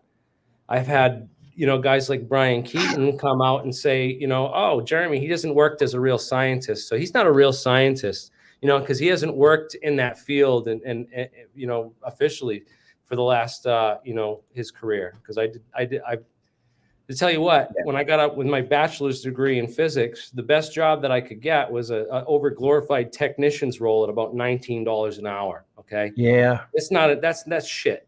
Okay. Yep. I tell you what, I made way more money doing contracting, being a home improvement contractor, working for myself, got my contractor's license, fixing up home, helping people remodel houses and all that stuff. I also got ripped off by a lot of scumbag people that were property owners that would hire me and then rip me off, not pay me at the end of the job. And, you know, and that's what I was saying. If you have one problem, like you're a home flipper. I see Corbell like in so many of those people. I just see like, yeah, I mean, like if you have one problem being a home flipper, you're done. You know, I've never seen a home that he's flipped. I'm not saying he hasn't, but prove it. If that's what you do for money and that's what you're doing every day and working hard at it, then prove it, bro. It's like there's nothing to, like. I've gotten shamed for showing people what I've done. I've gone and shown my people all the beautiful showers that I've tiled and built for people in these homes. And people are like, oh, look at this scientist. Why don't you go do some more tile work, you fucking scientist? Huh? There's no money in being a scientist, really. You know what's crazy? The definition of a scientist. Look up the definition of a scientist. Okay? It's a person who is studying or has expert knowledge of one or more of the natural or physical sciences. As long as you're studying science, then you're a scientist, according to the definition. So fuck you, Brian Keaton. You're a fucking glorified telescope enthusiast, okay? You're not like, for real, dude. All I've been doing for the last 20 years on my channel, it's all here. Talking about science, talking about UFOs and how it might relate to science in real ways. Nuts and bolts, dude. Well, and you had kids to support too. I mean, I remember you were struggling. People don't know it. Back around 2012, you had to almost give up on your channel when the forum was shut down. Remember, or was that like 2015? I can't remember. Remember the forum was just demolished. You had to go do what you had to do. You were putting in resumes and stuff, trying to get a job as a physicist, but there was no startup jobs as physicists anywhere. I remember. Yeah. You know what? I'm sorry I have to be so vulgar, but it's basically he's saying the same thing in nicer, like more professional language. Okay. So I'm sorry I have to like lower myself to these levels, but I should be above this stuff. I should be better than that and say, you know what, I'm not gonna respond to that or sink down to that level. But you know what, I'm my own person. I have my own personality. Can I ask you something? What happened? Where was that video at where he walks by that homeless guy and is just randomly saying all kinds of crazy stuff? What is that? Where did that come from? I mean, who is filming him? It's pretty weird, right? Well, that's video. He's like literally walking down the street in Las Vegas, dude, right? So by the way, he walks by the homeless guy and could care. The homeless guy could care less. He's there and he's swearing in front of him. It's really weird. Yeah, the homeless guy, man, this is not a job. The guy's like sitting there holding the sign, watching this guy walk by, talk to a camera. You mean to tell me that's on TMZ? That's on TMZ. That's season 1, episode 1 of just look up UFO. I think it's called The Revolution. But as I mentioned, The Revolution will never be televised. And what's on the TV these days, ever since 2020, I mean, you just have to take what's on the TV, assume the opposite is true, and then start your research from there. Because literally, it's all propaganda and lies. It's so fucking bad. Well, if you think about it, that guy right there, Grush, Don Shipley the other day, yes, the Navy SEAL Corbell will love my life, dude. He wishes he had my life, dude.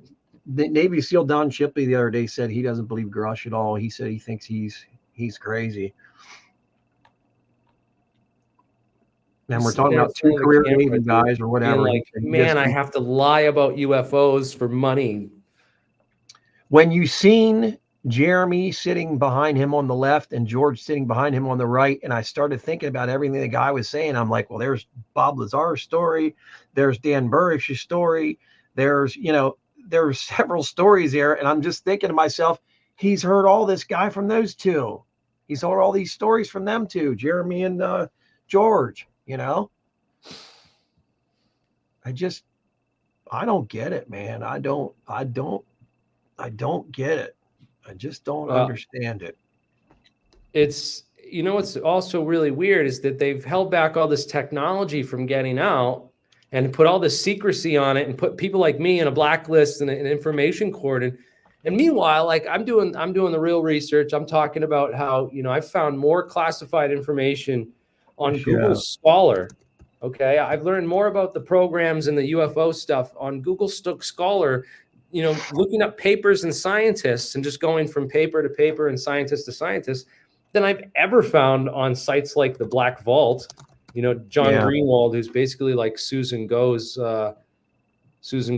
little lapdog there, basically like the Pentagon like gatekeeper for if it's not in the documents that I can have access to, it's not real and it doesn't exist. Yeah.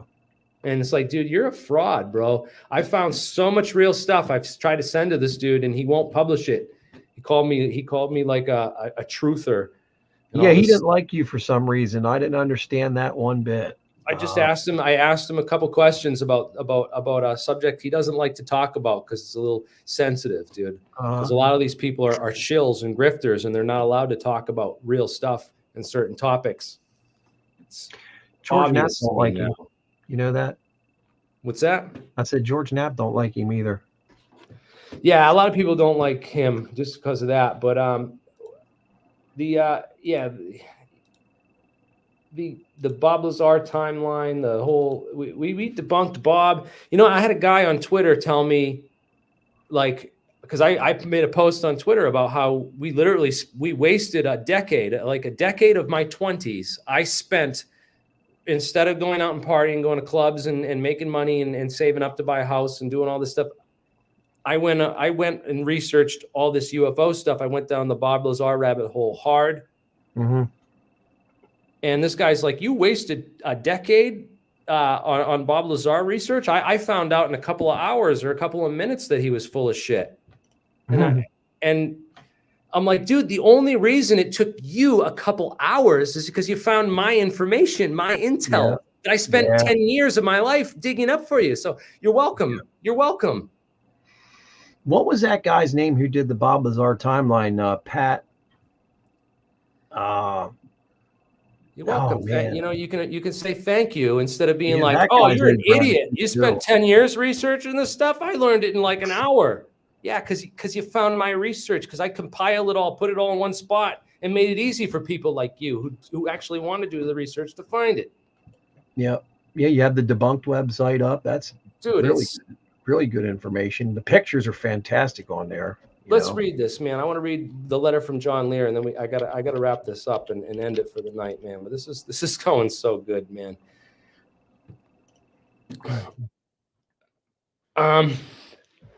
So this is the when I first met Lear, I thought he was a fucking idiot, but I knew he piloted an L1011 for American Transair, so he couldn't be that much of a fucking idiot. Bob got to know him better than me, mostly because Lear was so jealous of me. He had to watch the stupid things he said when I was around because I'd point out how Bob never said something or that John had made something up. And Bob would just let him say whatever he wanted because Bob didn't care anyway. But just so you know, I would never have flown in a jumbo jet with that crazy motherfucker at the helm. If Bob and I were both on board, he'd have tempted to intentionally crash it just so he could go up and down in a historic blaze of glory with all of us together. I skipped that. Thank you. I did just a 3-hour on-camera interview for Project Gravitator. I just did a 3-hour on-camera interview for Project Gravitator by Luigi Venditelli out of Montreal.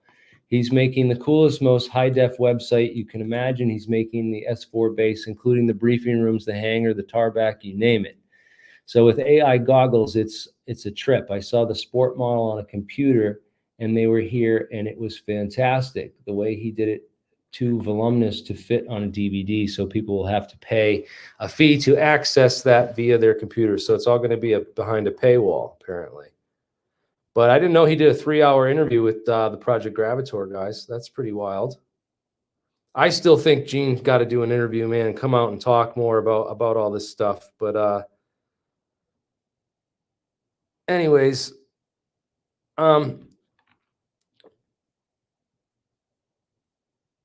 I know Gene was hoping to do. They were hoping to do a movie and retire off it. That's what I was. He's got some interesting stuff to say. They're trying to make a movie, and I hope Gene gets paid for this, man, because Gene's like big part of the story, and he never made any money off it. And there are some people out there that don't even know who he is. You know, a lot of people don't even know who he is. Yeah, so I'll bring up crazy. That's how eliminated he's become from this story. Yeah, and I think they've tried even harder to like hide it and push it out the narrative. And these guys are not getting any younger. I would assume Gene's pushing 70. Yeah, he is now. So it's got to be, because Bob's 65 or more, I think. Let me think here. Yeah, absolutely, because Bob was in his 20s. When this all went down. So any recent pictures of Gene, all the stuff you see is the old Bob Lazar stuff from way back, dude. So anyways, yeah, dude, he'll just ghost you. He won't answer debunkers. He won't answer real questions, but then he'll post the debunker beware thing on his, he's just full of shit, dude. I could release more. I'm going to really go through these emails and come up with a good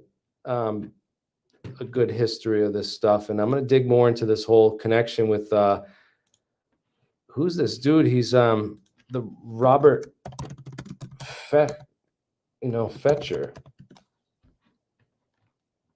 What's the guy's name there? Robert Fetcher.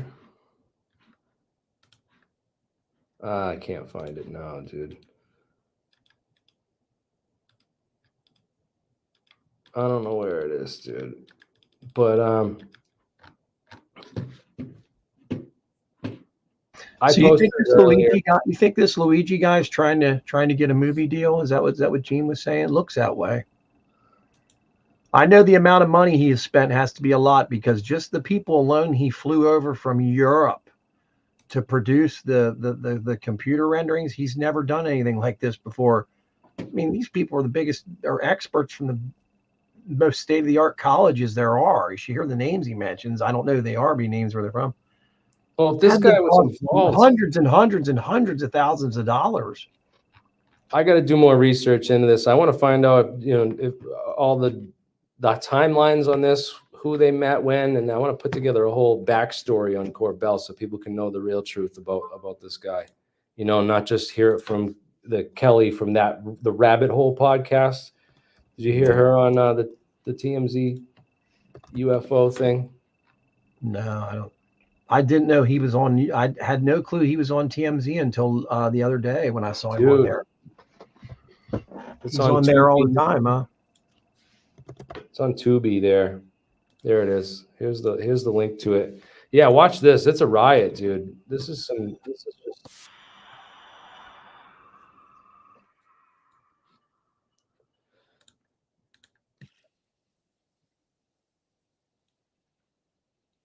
This is not the UFO revolution, dude. This is free. And this is the televised, made for TV version of the revolution. Yeah. Jeremy's an interesting guy. This is the one, dude. I want to play this. This is just it's just funny, dude. From Venus. So it was kind of an exciting story. Yes. Personally. Have anyone been murdered? I have to be careful asking that question. The gravity for what's going on with UFOs right now couldn't be more important. There's no going back from this, man. This is the moment that we define, are we going to have this conversation or are we not? It's not about having the conversation. It's about what you're bringing to the conversation, bro. Closure. It is scary if that's true, Joe. I think you guys are. Jeremy's an interesting guy. He's actually been doing this for a long time. If you go back and look at, the content that's been being put out over the past, 15 or so years, Jeremy has been pursuing this topic doggedly for a long time and has been someone who has really kept the fires burning even when there wasn't a ton of media attention out there. And it's there's never been a ton of media attention out there. All right, it's classified information. It's like national security level stuff, dude. So when there's media attention on this topic, you don't think why? It doesn't occur to you like, when there was no media attention on this topic. But now there's media attention on the topic, and we have to thank Jeremy Corbell for that because he's helped bringing media attention to this topic. He's one of the only ones. No, he hasn't. The media brings attention to this topic through the people that they want you to hear it from them. The conversation they want you to have. Period. Anyways. Yeah, dude, it's like, you know why I'm getting angry. You know why I'm frustrated because Jeremy Corbell has not been doing this for a really long time. Actually, okay. George Knapp has. George Knapp has. Why don't they mention George at all? That's really probably. They do. You got to watch it, man. It's just terrible. But yeah, that part really got me where he's talking about what he does for work and that this isn't a job. Oh God, that was just. They pick him up in a state-of-the-art vehicle. They pick him and George up in an ambassador's. Jeremy's an interesting in this. Yeah, they pick him up with a diplomatic pilot mission. Has Congress an actual? And they flew him front row he gets everyone else has to stand in line for the Congress hearing, and he gets walked right in there with a red carpet, dude. It's like and sits right behind Grush. They know somebody, right? Right. No, it's all. And then the funniest thing though, if you go and watch the hearings, right? Have you seen this before in the hearing? YouTube.com Congress UFO hearing. Go watch the entire hearing on YouTube, right? If you watch the entire congressional UFO congressional hearing. I saw this guy, I can't find it now because it's all been taken down, but some guy went through all this and clipped up just the camera footage of Corbell, the camera that could see Corbell the whole time.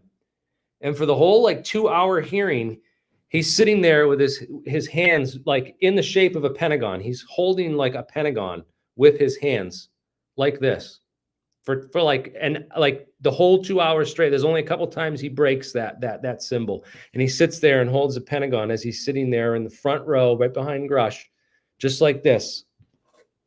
That's not what's up with that? Yeah, that is strange. Yeah, I remember you said that.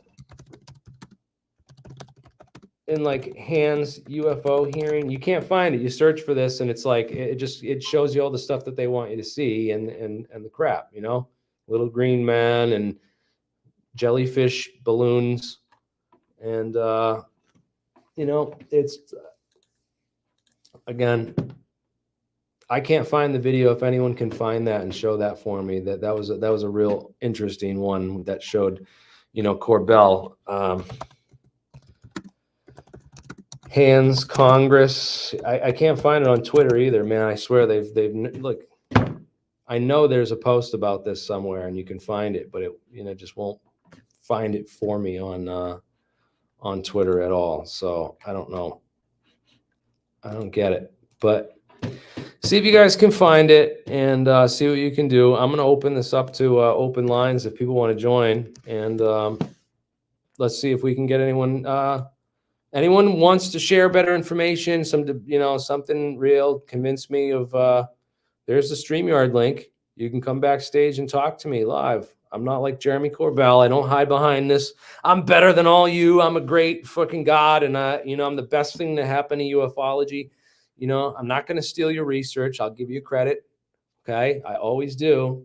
And if you want to come on and share information, share data, say I'm wrong, call me a piece of shit. Hey, join up. Let's go. Hit up. There's the StreamYard link. Thanks, guys. Have a great night and keep the dream alive, man. Because at the end of the day, I think the real thing we need to all focus on is getting younger kids interested in the physics, younger students interested in the science, knowing that there is real science here. Telling them the places where, if you want to study metamaterials and get inducted into a good metamaterial program, maybe get a nice job working on some of this stuff, go to Duke University. If you want to do photonics and stuff, go to Rochester University up in upstate New York. Rensselaer Polytech is where they hired the directed energy program out of for the Star Wars SDI program. So like, if you want to get involved in these programs and you're interested in the science, this is how we're really going to change the world and bring something about, because we could all be flying around in something other than chemical rockets. We could be going to space and stuff in the future. It's all up to the next generation of kids. So, it's the next generation of scientists. And if we're training all the scientists the way that, Brian Keaton and the other telescope enthusiasts out there are, then we're gonna have a bunch of telescope enthusiasts and not real scientists when they grow up, and we're gonna get beaten out by Russia and China, and your grandkids are gonna be speaking Russian or Chinese, and the U.S. is gonna cease to exist militarily as a world power. Why? Because they're so concerned about the secrecy on this information. They don't realize that this all needs to come out. The whole truth needs to come out. All this stuff needs to get exposed in order for humanity to grow up and proceed and go on to the next place it needs to go to. Okay? It needs to happen. The Epstein list needs to get exposed. People like Bill Gates need to get arrested and put in jail, and the truth needs to come out.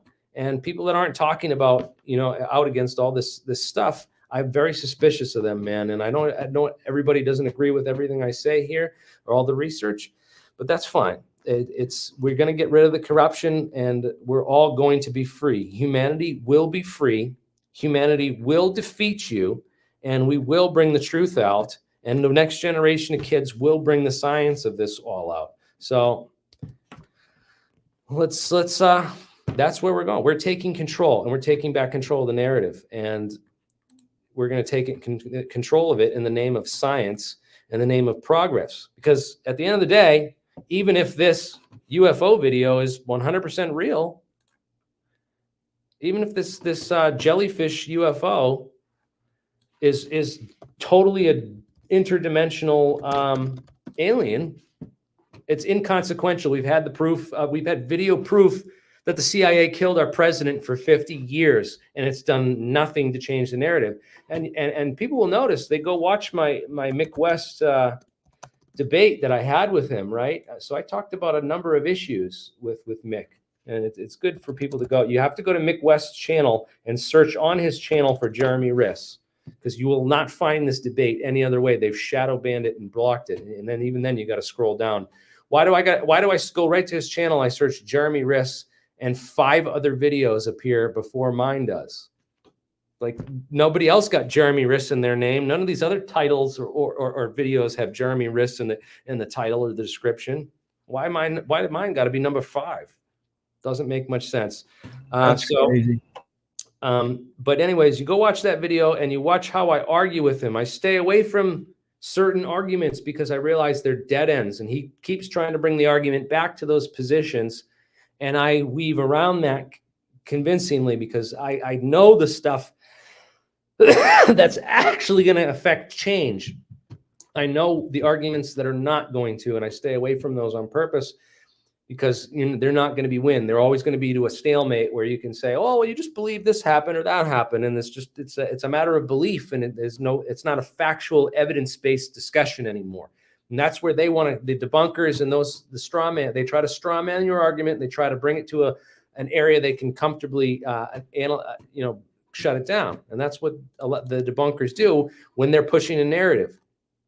And they're sometimes wrong. If Mick West is wrong, you got to call him out and show him. But man, again, that video, Mick West get way more video views on all these other videos besides that one. So I'm going to post this up on my channel. I'm going to download it and repost this on my channel so people could see. But I thought about that too, but there are a couple questions which I didn't have really good answers to that I really wish he'd ask me now because I have much better answers. So I've asked Mick to do a rematch and come on and do another show with me. So hopefully we can do that, but in the future. But again, the debunkers are important to this conversation too, because they keep us on the right track, keep us away from the bullshit and disinformation. So we're not, busy chasing flat earth and dino beavers and completely discrediting ourselves.